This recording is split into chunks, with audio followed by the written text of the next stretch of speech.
windowless boxes dropped into communities with very little transparency. They use an enormous amount of power and water. They don't integrate with the local environment, and local residents are left wondering what they get in return. The data center shown here would consume the entire of downtown Lansing in terms of space, and consume more power and more water than the entire city. But to be completely honest, these concerns are totally valid. The industry has not earned the benefit of the doubt. It has moved fast, communicated poorly, and left communities behind, feeling like passengers rather than partners.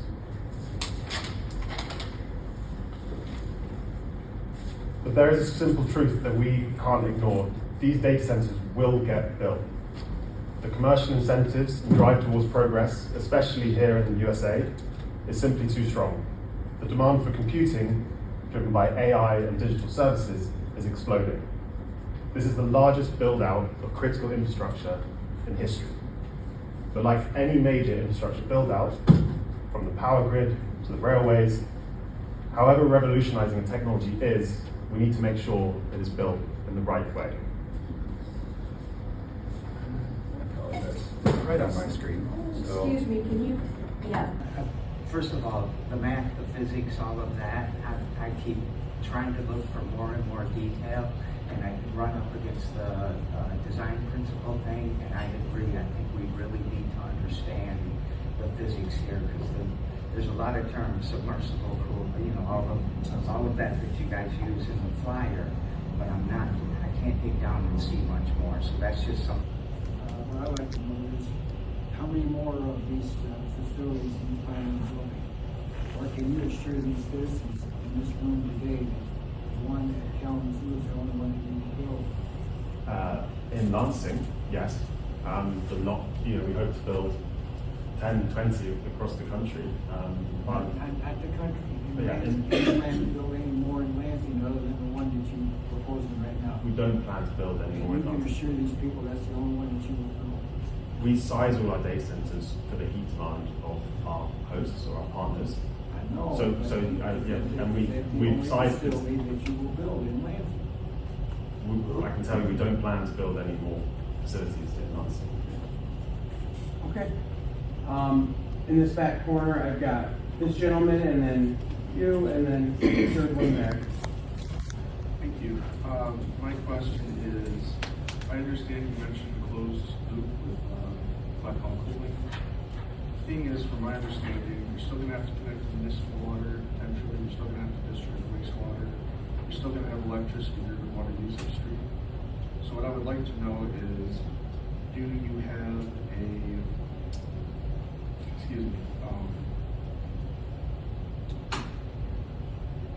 where will you be sourcing your water? There will be a water connection. There will be facilities, there'll be restrooms on site, so that would be like any other building in the city. The glycol water mix is sourced externally, and that's shipped in or trucked in. So that's not from the city's water. So my understanding is a lot of other cities, like Chicago, for example, when they're building these data centers, they'll use reclaimed water. My understanding is Lansing does not have that available to them. Will you be likely using groundwater? Could you confirm whether or not you'd be sourcing groundwater? Again, potentially for the facilities on site, but not for the water system. Okay, thank you. My other question is, can you by chance confirm whether the Board of Water and Light has completed any preliminary or draft modeling of the rate impacts associated with the connectivity of the data centers? Yes.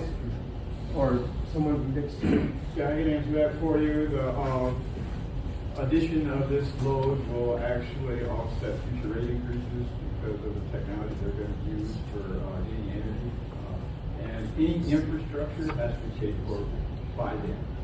So there's no negative impact on the customers. And that's our policy with all customers coming in. Anybody that comes in and wants something built, they have to take that up front, or they have to have a bond, or they have to make payments with it. And we also sure that if they leave a month down the road, that we have a mechanism to collect from them to keep our customer base whole. Thank you. See, we've got this meeting date before, we've got some slides. Is there any chance I might be able to get a copy of those? We'll send them to Ryan. Yep, and then, if you reach out to me, I can get you a copy of today's recording. Thank you very much. Yes. Ryan, one follow-up question too is, we've done the water modeling there, water usage will be equivalent to a fast food restaurant. That's total consumption, that's recyclable. It's minimal.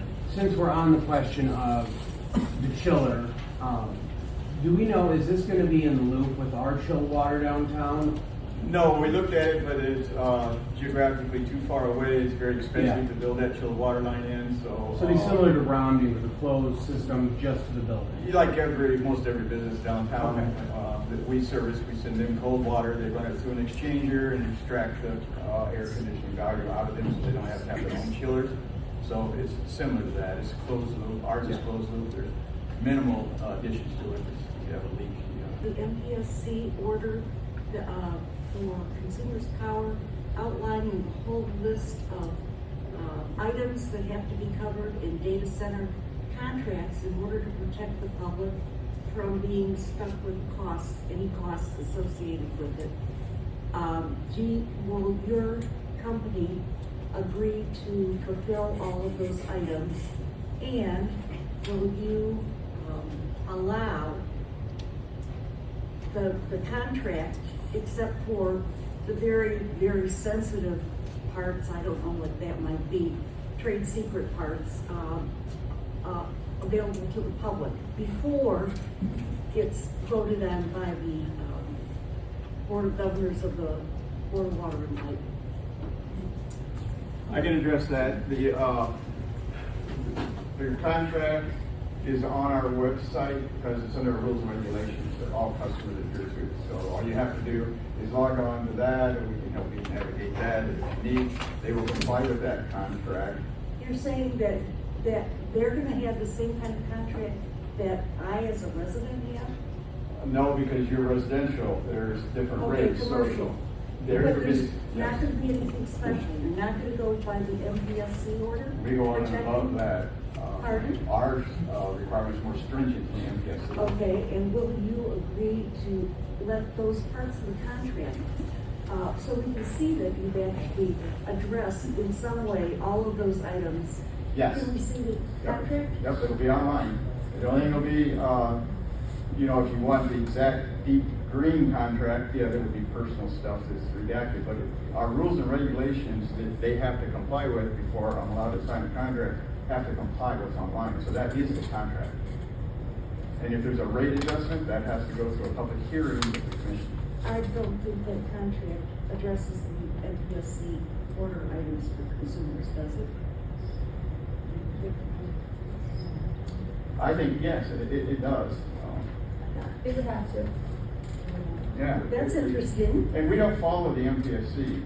well- We're a public utility, so we're governed by you folks, so our requirements are more stringent than those. Are you familiar with that order? Yes, absolutely. Okay, and in the last, 2 weeks, you negotiated contracts covering all these items? No, these are our standing rules and regulations. I'm not prepared, I'm not asking about that. I'm asking with your final contract with DP. It's a FOIA-able document, so yes. Well, we couldn't get the last contract we asked for, so I hope you're right. And I understand this is recorded, so great, thank you. Perhaps on your website with the addition of the glycol cooling, we could add that contract language, obviously with personal information redacted, if that's a possibility. So it sounds like it's been from the steam heat downtown, so I appreciate that. We're going to secure that for the future. My question is about why are we using urban core zoning for industrial when we're also contemplating asking the state to bring state workers back to save downtown? It seems like there's much better use for that space than an empty building that's going to sit there. And I'll leave the floor. Raleigh, do you want to address that from the planning department? Yeah, could you? Sure. Sorry, Raleigh. No, that's okay. For those who don't know, I'm Raleigh Van Boston. I'm the city's Director of Economic Development and Planning.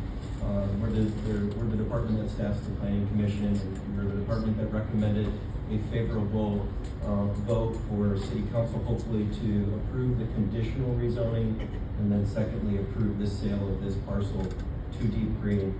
In terms of some of what I heard, I think there's a unique advantage to what Deep Green has proposed, and the advantage presents itself in our downtown versus in some of our outer perimeter industrial areas of the city. We would lose that unique advantage of having them within our downtown to be able to partner with BW1. I would say that parking lot specifically, and this is, if you haven't seen it, we cover this in great more detail in our staff report from our planning commission. That's online. You'll see that also in the city council package moving forward. But that parking lot has been underutilized for 35 years. Parking Services continues to lose revenue on that property. The city put out an RFP just a few years ago, only received one respondent that ultimately fell through. So we're excited to see something be done here.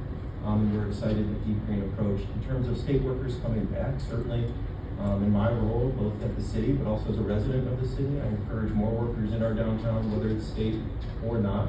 I'm excited that this company is going to be bringing workers downtown, but I think if we're going to target the state, I think the state has plenty of vacant buildings that the state can fill up with their workers if they're going to come back downtown. And Raleigh, just a quick follow-up since we're on the topic.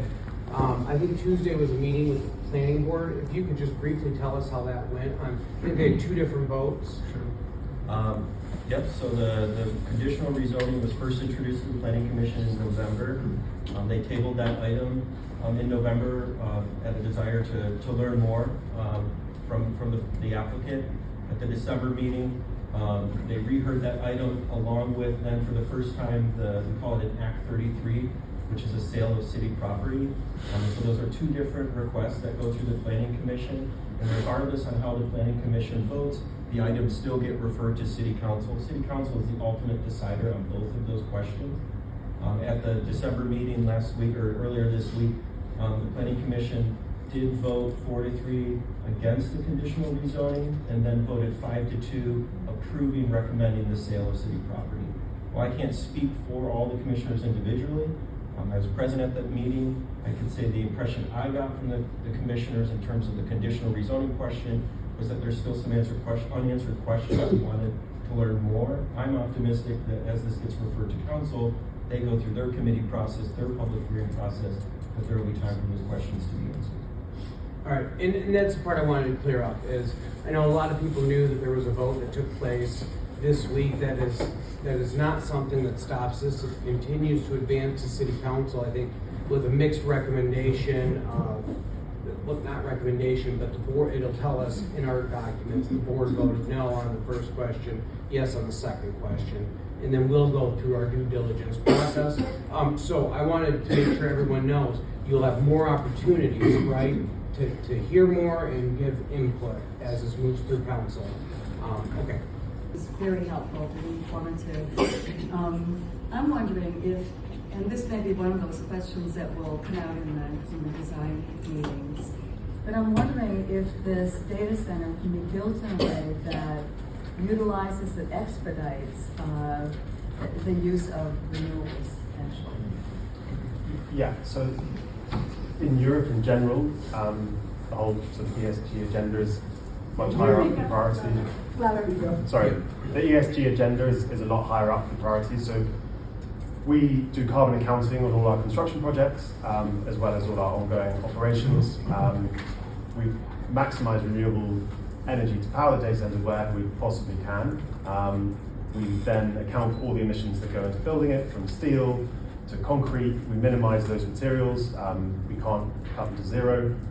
So we total the carbon emissions, and then we try and offset those with high quality offsets, prioritizing the local community where we can for those offsets, for example, with tree planting. So yes, we're totally aware of it. We count all our